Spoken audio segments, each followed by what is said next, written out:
I think it about sums United up at the moment, doesn't it? At home, you know, with a relatively strong team, with some good youngsters, supposed good youngsters in there, and it takes them to go to penalties against Rochdale. I kind of think that's where we are with Manchester United at the moment. I mean, it was bordering on being another embarrassing for them, apart from a bad penalty miss from one of the Rochdale players.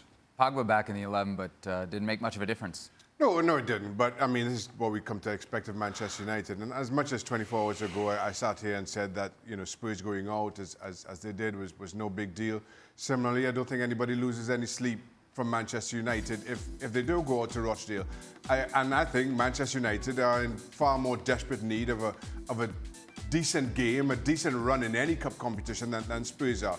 But, again, even if Manchester United somehow go on to win the Carabao Cup, I don't think it isolates them from any criticism. You could see in Solskjaer sat on the bench, particularly in the penalties, how he was like twitching, and because he was thinking to himself, good grief, if they beat us in penalties here, I'm just going to be, you know, I'm going to be fielding another 100 questions about my results and this team and where they're going. And so, whilst it's not going to take it away, it certainly means he doesn't have to answer those questions, I suppose. I thought sitting on the bench, he looked particularly unbothered by it all, which in one sense is a little bit concerning. I thought when he first came in, everything he said in every press conference was right. His body language was always seemed to be upbeat.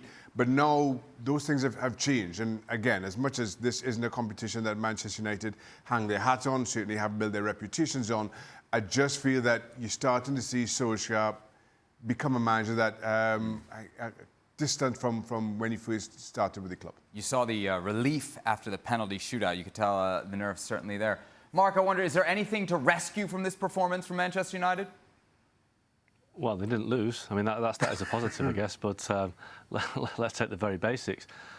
I think Shaka's right. I mean, nobody would really be surprised by this, and it does show where United are right now. They're in a mess, and I think a lot of people are trying to kind of escape the reality of where United are. People, oh, it's Man United, and they'll be top six easily. I don't think they will. I think, you know, in the old days, in the Sir Alex Ferguson, and we keep talking about the old days, but in those days, in the Carabao Cup or the League Cup, whatever it was called at the time, the team that would play would be kids and players that you would never see in the first team. Now, the team that played tonight is pretty much the team that plays in the Premier League. The Premier League team is now a Carabao Cup team, and that's because United have, you know, the investment in the squad has been so bad they've had to get, you know, average, hopeless players off the books, and they've not replaced them. So they are down to a very, very thin squad, and they've had to bring kids in. You know, Mason Greenwood scored again tonight, but he's only 17.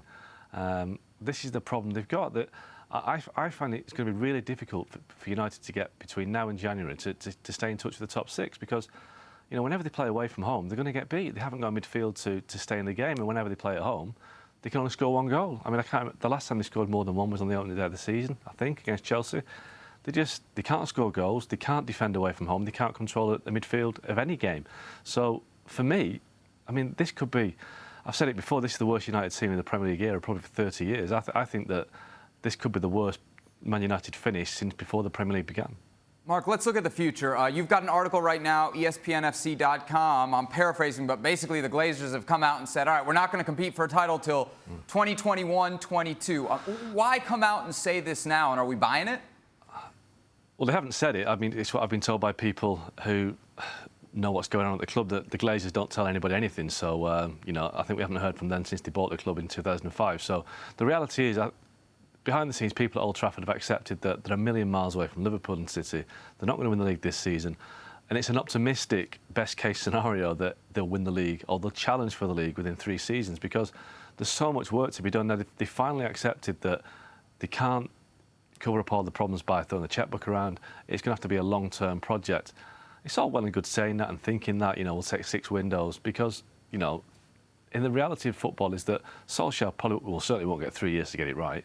And in 3 years' time, will United put up with being second, third best behind City and Liverpool, who are just, you know, over the horizon? Those 2 teams, United's biggest 2 rivals, are so good right now.